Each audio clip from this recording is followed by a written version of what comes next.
soir, un enfant de 10 ans a été tué lors d'une fusillade. Les faits se sont déroulés dans le quartier Pissevin, au sud-ouest de la ville. Oui, déjà pour remettre les faits dans le contexte, il est 23h15 hier quand la police est appelée dans ce quartier de Nîmes pour des coups de feu. Des riverains ont appelé en disant qu'ils ont entendu des coups de feu. Quand les policiers arrivent, ils trouvent sur place une dizaine de douilles.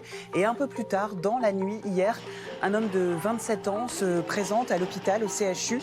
Il est lui-même blessé, il a reçu 3 balles, mais son pronostic vital n'est pas engagé. En revanche, il est en présence de ses 2 jeunes neveux. Il est accompagné de ses 2 enfants et le petit garçon le plus jeune d'entre eux, qui est âgé de 10 ans, a reçu une balle dans le dos et il est décédé. En fait, l'oncle raconte qu'il était stationné au pied de son immeuble, qu'il rentrait chez lui où il y a un point de deal et qu'il a été visé, en tout cas pris dans un échange de tirs. Paniqué, il a repris le volant, il a démarré au plus vite pour quitter les lieux et c'est en arrivant à l'hôpital qu'il s'est rendu compte que l'enfant qu'il transportait, son neveu, derrière sur le siège passager était décédé. Ce que l'on sait sur les auteurs, c'est qu'ils seraient au moins 4, dont un tireur. Leur voiture a été découverte dans le quartier voisin, le quartier Val-de-Goude. Et le ministre de l'Intérieur, Gérald Darmanin, a réagi sur le réseau social X, anciennement Twitter. Un enfant de 10 ans tué lors de ce qui semble être un règlement de compte entre trafiquants. Voilà ce qu'écrit Gérald Darmanin. C'est un immense drame qui ne restera pas impuni. La police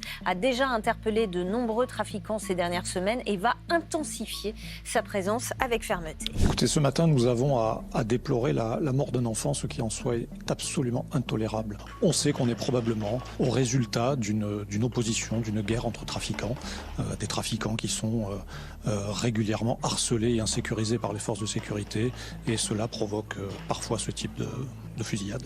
Les caractéristiques des victimes laissent entendre que l'on est plutôt sur des victimes collatérales, ou en tout cas qui n'étaient pas spécifiquement visées. L'enquête permettra de le déterminer. Vous savez, les policiers nîmois, les policiers gardois sont totalement mobilisés sur ce secteur.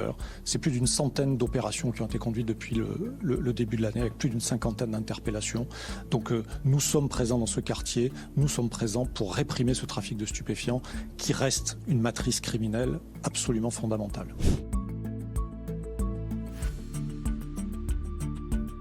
La compagnie, la CRS 8, la compagnie républicaine de sécurité numéro 8, sera en effet déployée dès aujourd'hui sur instruction du ministre de l'Intérieur et arrivera dans les heures qui viennent afin de sécuriser le quartier et de permettre de retrouver plus de paix. Hélas, ce quartier, comme d'autres en France, est en effet gangréné par le trafic de drogue, un trafic de drogue qui est à l'origine de toute une délinquance induite et qui est combattue dans le cadre d'un plan national, d'une mobilisation de l'État.